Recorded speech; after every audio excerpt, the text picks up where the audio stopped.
sudden impact, and scorching flames. I thought, am I gonna die? A fiery crash nearly kills a racing legend. Thank God I made it through. But for driver-turned airline owner Niki Lauda, a more devastating accident is still to come. I had a phone call from the news. They said one of the airplanes crashed.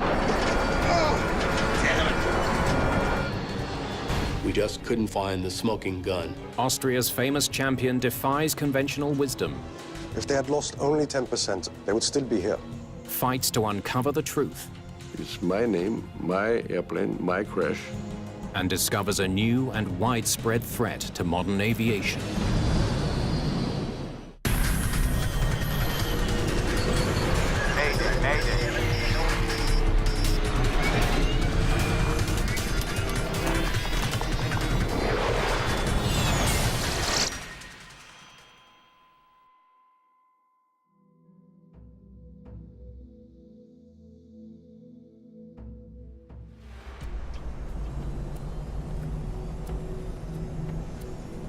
You need a little bit of rudder trim to the left, huh? What's that? You need a little bit of rudder trim to the left. Okay. Captain Thomas Welch and First Officer Josef Thurner are flying a Boeing 767 from Bangkok, Thailand to Vienna, Austria. The flight is operated by Lauda Air, the brainchild of famed Austrian Formula One driver Niki Lauda. For me, it was a logical step after retiring from racing to start in this kind of business. And that's what I did with Lauda Air. Throughout the 70s, Lauda dominated Formula One racing. Niki was the best driver in his days. Niki Lauda's Ferrari still in the lead. I think Niki is the best-known Austrian since Mozart. And that's how they finish. Niki Lauda takes the flag. He won the World Championship 3 times, then used his fame to launch a new career and a new airline. One of the main reasons was to give the passengers a different way of flying, better service, better food. The airplane had to look in a certain way. The Lauda Air 767 is less than 15 minutes into its 11-hour flight to Vienna. It's a route Niki Lauda knows firsthand because he's not just the owner of the airline. He's also one of its pilots. When you run a company and you fly, it's very simple. Because when you are with your passengers, then you know what is going on. You can look yourself what the problems are, and I corrected things quicker in that way. Capture 13, 5 plus 18, plus 2 is 20. In the cockpit, Captain Welch and First Officer Thurner monitor their instruments while the autopilot controls the climb.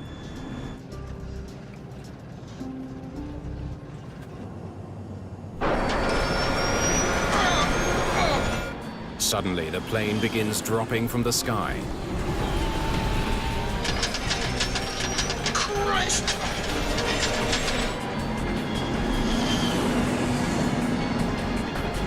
Here, wait a minute. Oh, damn it. The pilots have lost control.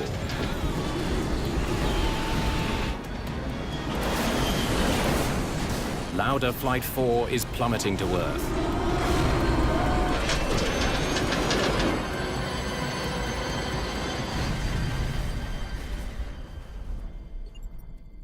The plane slams into a remote jungle 110 miles northwest of Bangkok. I was at home and I had a phone call from the news station here in Vienna, and they said one of the airplanes crashed. When rescuers arrive, it's immediately obvious that there's no one to be rescued. All 213 passengers and 10 crew members are dead. The airplane took off at 16:01 UTC. There was no fault or whatever reported from the pilots. The airplane flew about 20 to 25 minutes and then suddenly disappeared off the radar screen. So we have no indication whatsoever happened to the airplane. It's the first time a Boeing 767 has ever crashed. The loss of a US-made aircraft prompts quick action from the National Transportation Safety Board. The NTSB immediately sends veteran investigator Bob McIntosh to Thailand. A first crash of an aircraft that was in service intercontinentally for almost a decade with a perfect service record.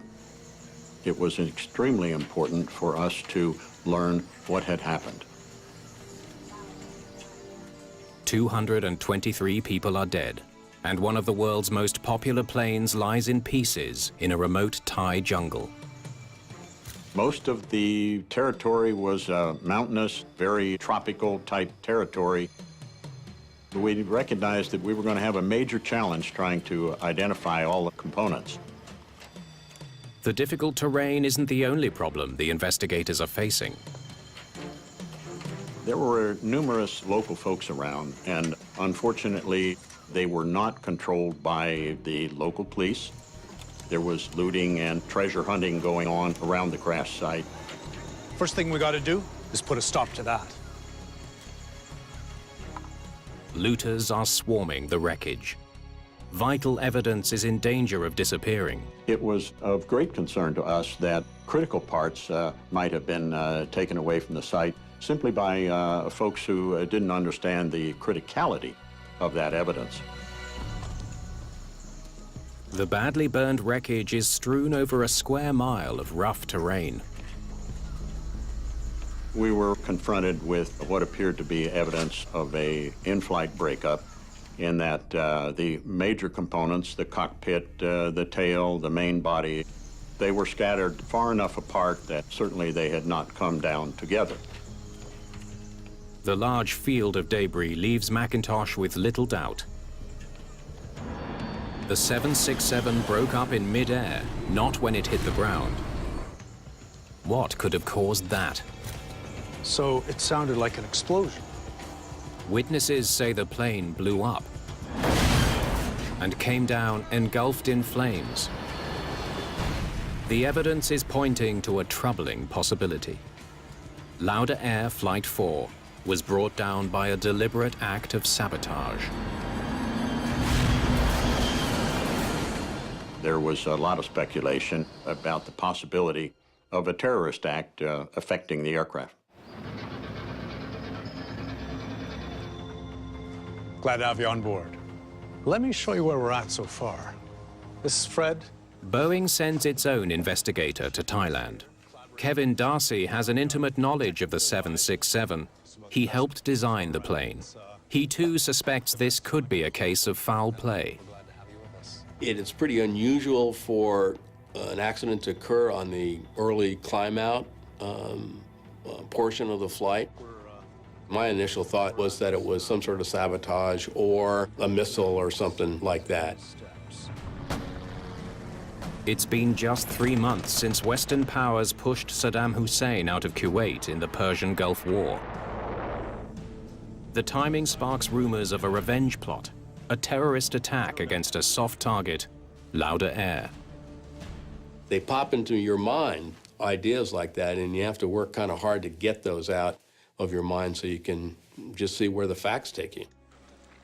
The passenger list suggests a possible lead. One of the people traveling on Flight 4 was an advisor to the United Nations Drug Control Program. Donald McIntosh was helping the Thais fight a war on heroin.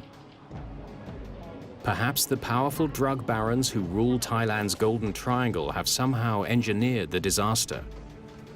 Investigators begin the painstaking task of testing the wreckage for explosive residue. Airline owner Niki Lauda is reluctant to believe terrorism brought down one of his planes. He arrives in Thailand to see for himself. My first decision was to go there myself and try to find out what happened. And this is what I did. Where was the tail found? I've never seen an airplane crash in all my life. The scene, for me, this was the most horrific pictures I've ever seen. Surrounded by the scattered remains of an airliner that carried his name, Lauda is overwhelmed by the magnitude of the disaster. When you have 223 people killed, the families all want to know why. And I think this is the worst for people if they do not know why they lost their husband, children, or whatsoever. Lauda is determined to figure out what went wrong. If it's the fault of Lauda Air, technicians or pilots, I am responsible for everybody. I will certainly resign. His conviction may be rooted in his own traumatic past. At the German Grand Prix in 1976, his Ferrari slammed into a wall and erupted in flames.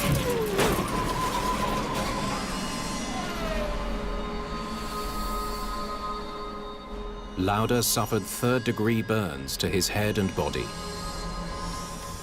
He barely survived. And I said, I'm not gonna die. And thank God I made it through.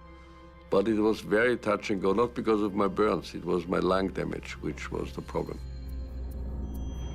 His lungs were badly scarred from inhaling toxic burning fumes. But in spite of his injuries, Lauda only missed 2 races. Just 40 days after doctors had given up hope and a priest had knelt at his bedside, the Austrian ace climbed back into the cockpit of his glaring red Ferrari. He was back on the track 6 weeks later. But the cause of his near-fatal crash was never uncovered. This time, he wants things to be different.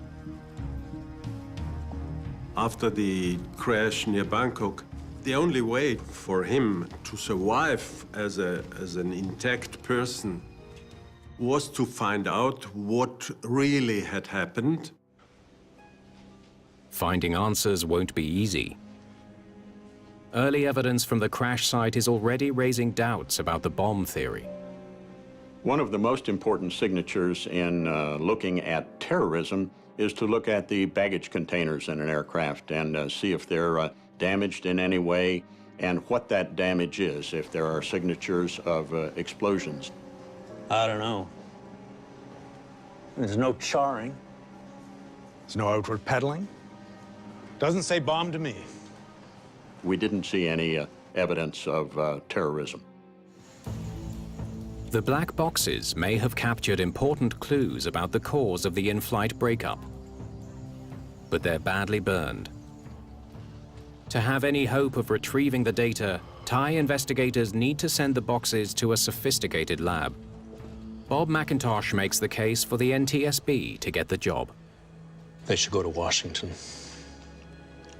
There was an obvious reason, and it was because the aircraft is certified by the United States FAA, and the manufacturer is located in the United States. Days after the crash, crucial pieces of the plane are still missing, including the engines. Tracking down the wreckage at the Lauda crash site was certainly a major challenge. It was mountainous. It was totally overgrown. We climbed a mountain, went back down in the valley, and found the left engine. Well, would you look at that? Then investigators see something that sends a chill through the aviation world.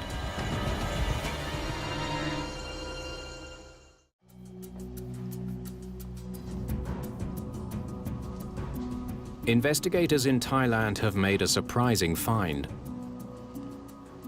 The thrust reverser on Flight 4's left engine is fully deployed.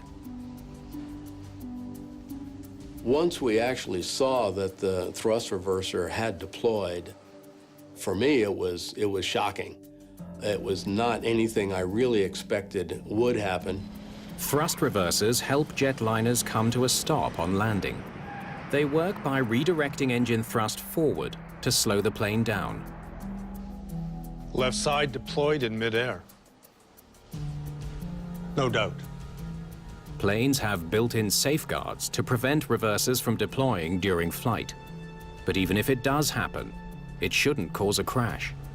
The widespread feeling of what would happen if a reverser deployed in flight was that the airplane would be controllable, that you could make a safe landing after that happened.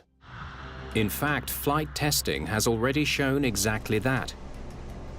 Before the 767 first went into service, Boeing had to prove that pilots could keep flying safely after a mid-air deployment.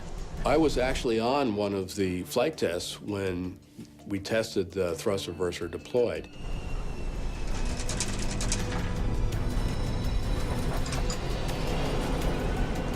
There was a lot of vibration, a lot of noise, but the airplane was controllable.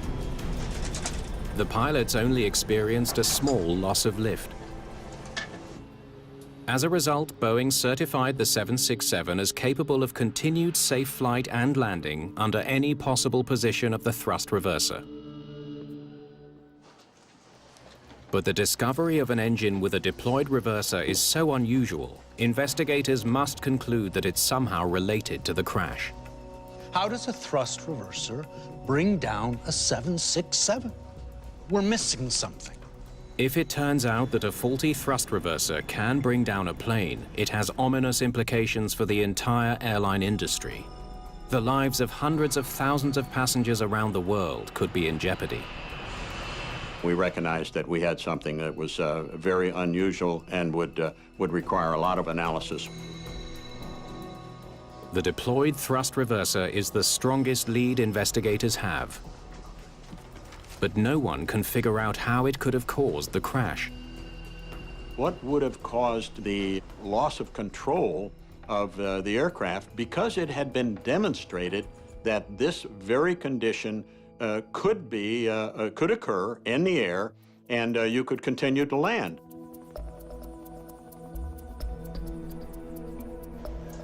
Investigators will have to solve the mystery without their most valuable tool. The flight data recorder is so badly burned that technicians at the NTSB can't recover any data. The disappointment was the flight data recorder was completely destroyed, which was very unlucky. But there's better news about the cockpit voice recorder. It has survived the fire. Ready to go? Investigators on both sides of the world can finally listen to the last moments of Lauda Air Flight 4. 80 knots. Check. For me, it was very important to listen to the voice recorder, to understand things in a better way, because you need answers. V1. Rotate. We recognized that the first officer had been in the pilot monitoring position. The captain was flying the aircraft.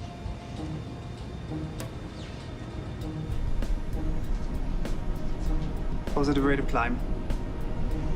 Gear up. The voice recorder shows a normal takeoff and climb. Landing gears up. All this kind of normal communication, which I knew all the people.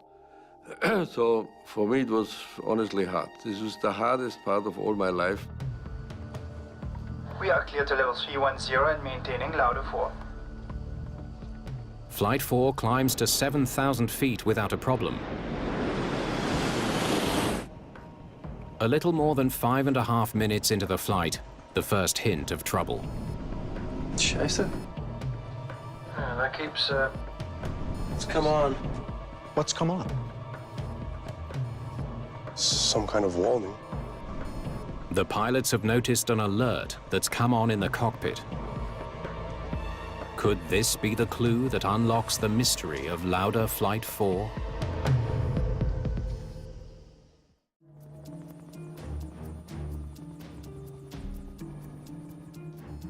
Investigators listen as the Lauda pilots discuss a mysterious cockpit warning. What's it saying there about that? Additional system failures may cause in-flight deployment. Expect normal reverse operation after landing. Stop it for a second.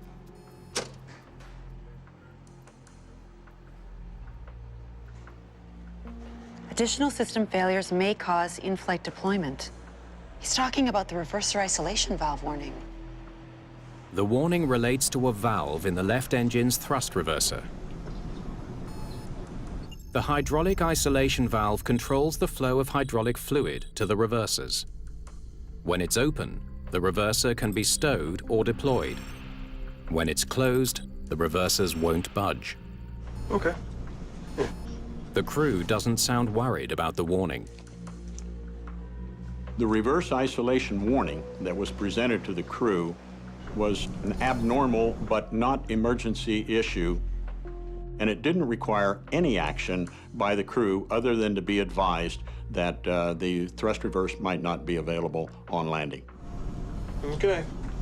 They did the right thing. They read the checklist, and the checklist said you can continue the flight. Shall I ask the ground staff? No, it's probably moisture or something. Because it's not just on, it's coming on and off. Yeah.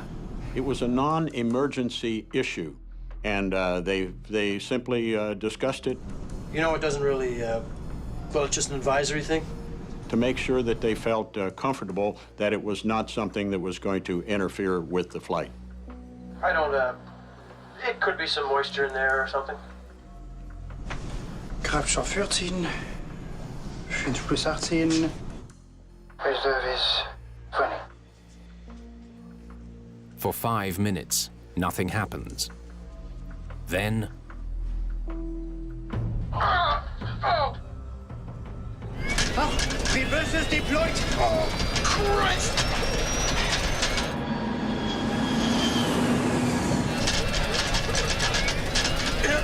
Wait a minute.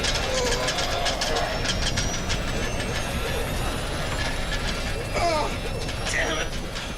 The captain said, damn it, and reactions of a pilot which is out of control, basically. The co-pilot didn't say a word in these moments of the crash. So for me, it was very obvious that something must have happened there so quickly, because normal pilots, they communicate with each other if there is a problem. The CVR confirms that whatever went wrong, it happened blazingly fast.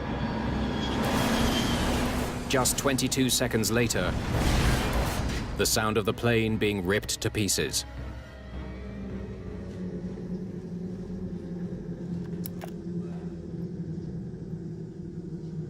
The whole thing was so difficult. You never forget. Niki knew that it had to be a mistake, which was not the airline's mistake, not Niki's mistake, and not the pilot's mistake. Niki Lauda is convinced the deployed thrust reverser is what caused the crash. The moment Niki was sure that there was something wrong with the system, he put a lot of pressure on Boeing. I was after Boeing day and night so that the people understand that we're working on it, that we hopefully find the cause and make sure it will never ever happen again, because this is the answers these families needed.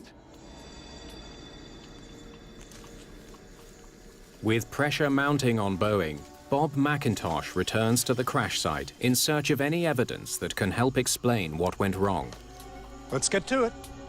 He thinks there might be another way to get his hands on some of the data that he couldn't get from the badly burned FDR.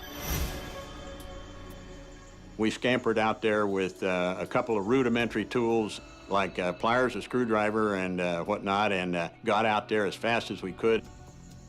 The engines of a 767 are equipped with an electronic engine control unit, or EEC. McIntosh hopes the unit's internal memory will preserve a record of how the plane's engines were operating just before the crash. And sure enough, there was the EEC, the engine electronic control, fully available to us. We were extremely interested in getting that information out of the jungle and into a proper readout facility. You got a bag there? The critical question now: can the engine data reveal why the Lauda pilots suddenly lost control of their plane?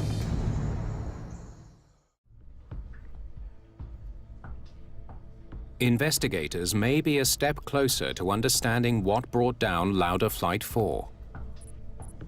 they have critical data from the plane's electronic engine control unit. We now had airspeed and we had altitude information. And although we didn't have exact timings on those pieces of information, it led us to the understanding of the loss of control. Wow. That'll sure get your full attention. The data gives McIntosh a clearer picture of why the plane broke up in flight. Operating at nearly full power, the left engine suddenly goes into reverse. Reversers deployed! Oh, Christ! Following the exclamation from the co-pilot, "Ah, thrust reverse," there was a lot of action going on in the cockpit. Captain Welch immediately tries to correct the problem. Wait a minute! The engines had been drawn to idle. And even the fuel on the left engine had been shut down. Yet just seconds later, the Boeing 767 is plunging to Earth at almost the speed of sound. No mystery why that plane broke apart. The sheer force of the blazing descent tears the aircraft to pieces. If you are in a prolonged dive and that speed increases beyond what the airplane was designed for, the aerodynamic loads can be more than the airplane can take. The revelation explains the witness reports. The explosion they heard was the plane breaking apart. The fire was caused by the fuel leaking from ruptured tanks and igniting.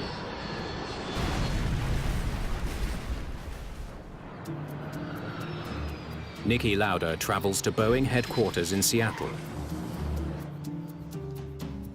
He's determined to figure out why a failure that's not supposed to be dangerous killed 223 people flying on his airline. I know what it says, but that's not what happened in Thailand. And I said to Boeing, listen, guys, it's my name, my airplane, my crash. And Boeing understood my problem, or their problem, and we kept on working together. Lauda's determination echoes the tenacity he showed in Formula One, always pushing his mechanics to gain a slight advantage. Basically understood that as more you work with your car, your engineers and your mechanics, to make the car on the day adjusted in the right way that you can go quicker. This was the secret. Okay, let's try it in a simulator. It was important to push Boeing because they were the only key of the whole matter. Lauda recreates the flight in the Boeing simulator. Okay, let's begin. He wants to know why his pilots couldn't do what the plane was certified to do: recover from a deployed reverser. Approaching 24,000 feet, airspeed 320 knots. Another 100 feet.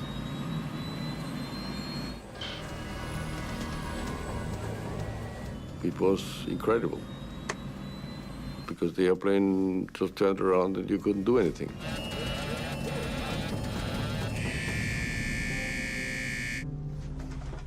Looking at every sequence slowly and doing it again and again, you realize nothing they could have done. Lauda's tests at Boeing show that the pilots of Flight 4 didn't have enough time to execute the commands needed to save the plane. Hard right, auto throttle off, thrust lever to idle, left engine shut down. There would be a 4 to 6 second window where a flight crew member would have to initiate contrary flight controls to this condition in order to recover in a safe manner. And before you do any of that, figure out what the hell's happening to your plane, all in 6 seconds? Good luck.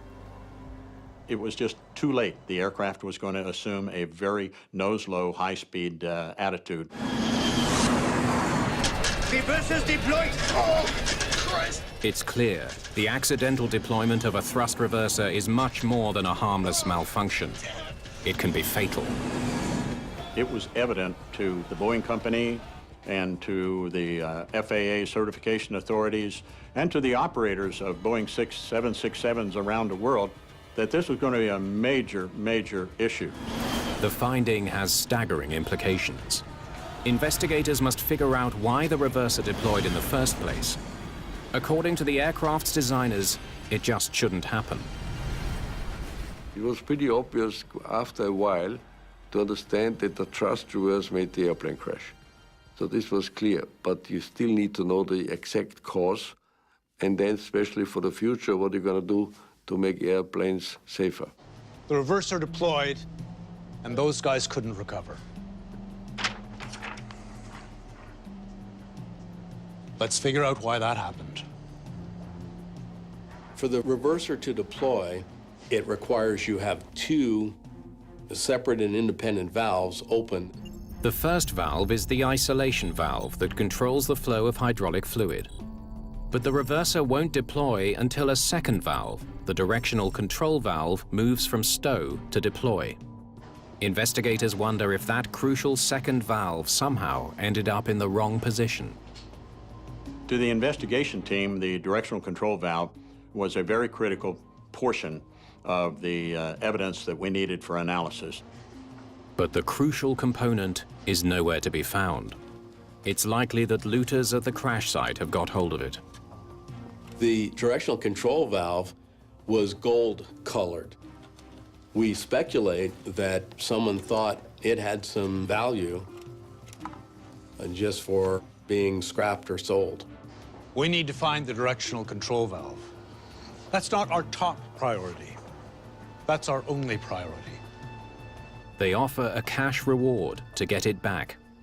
We really wanted to know what had driven those thrust reversers open, and that was the piece of electronic slash hydraulic equipment that would give us that clue. 9 months after the accident, the reward pays off. Investigators finally get their hands on the piece they need most: the directional control valve.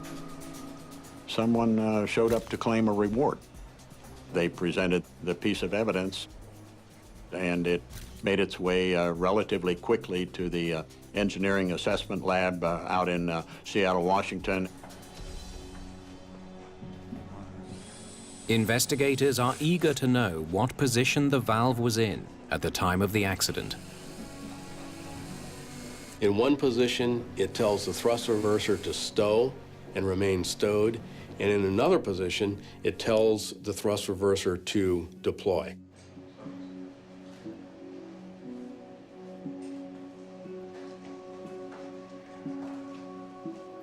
Several screws are loose, and some parts are misplaced. As soon as you see that, you know that you may not have all the evidence you really need. They find soil inside the component, a clear sign that it's been taken apart and then carelessly reassembled. It's a big blow to the investigation. It was disappointing that when we received the valve that we knew that it had been tampered with. Engineers will need to find another way to uncover what went wrong on Lauda Flight 4.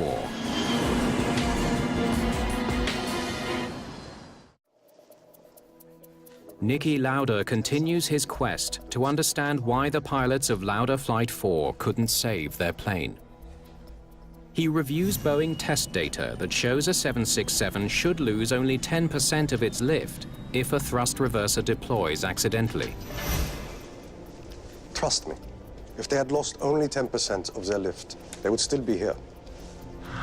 Lauda compares the flight conditions used during the Boeing test to the conditions his pilots faced at the time of the accident. He makes a stunning discovery. The Boeing test flights were at a relatively low altitude, just 10,000 feet. Nobody tested it high up. And there's a hell of a difference if you fly in 10,000 feet or in 28,000 feet. And this is exactly what that certification misinterpreted. The Lauda 767 was flying twice as fast and at more than twice the altitude of the Boeing test plane, a height where the thin air makes it much more difficult to maintain lift. We started to home in on the issue of a possible loss of lift from the affected wing.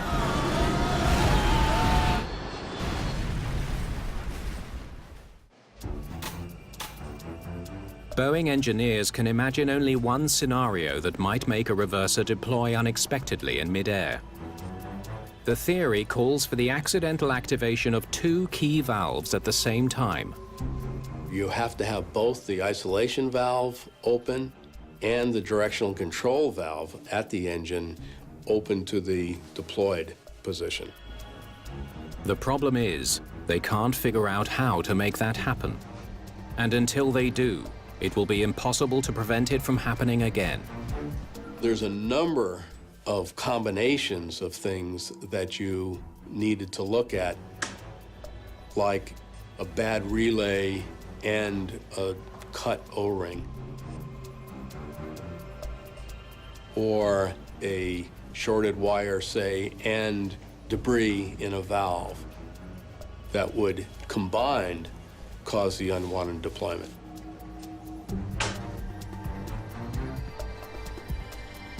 The engineers can find ways to activate one valve or the other, but it seems impossible to trigger both at the same time. It's always frustrating when you spend a tremendous amount of time and effort and you want to find out what happened and you just can't find the smoking gun. A catastrophic accident can destroy small airlines. Niki Lauda is determined not to let that happen. The plane he lost represents a quarter of his fleet.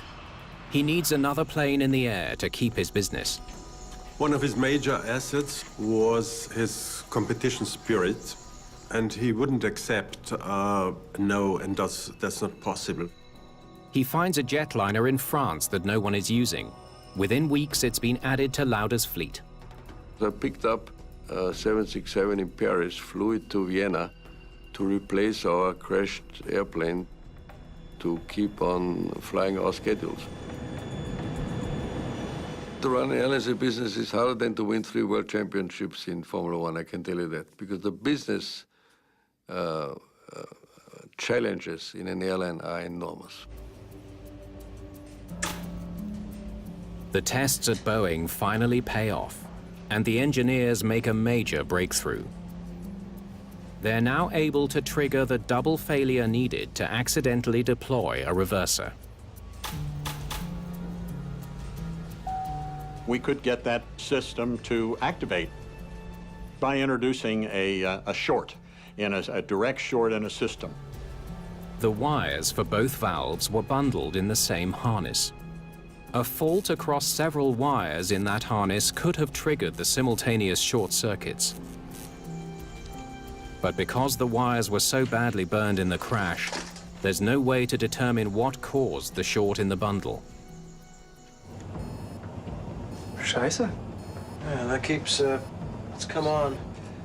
The theory accounts for the intermittent warning in the cockpit. Should I ask the ground staff? No, it's probably moisture or something. It also explains the deployment of the thrust reverser.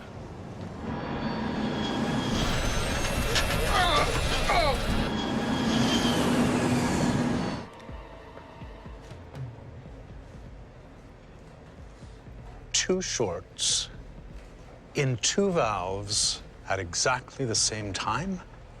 What are the odds? Reversers deployed! Oh, Christ!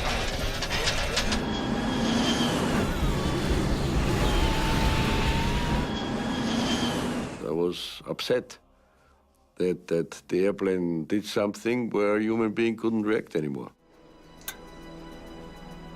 What we had learned was that the in-flight deployment was something that could happen when we never expected it would. To the aviation industry, it was a bit of a come-to-Jesus moment. We couldn't allow airplanes to be out there flying where that could happen.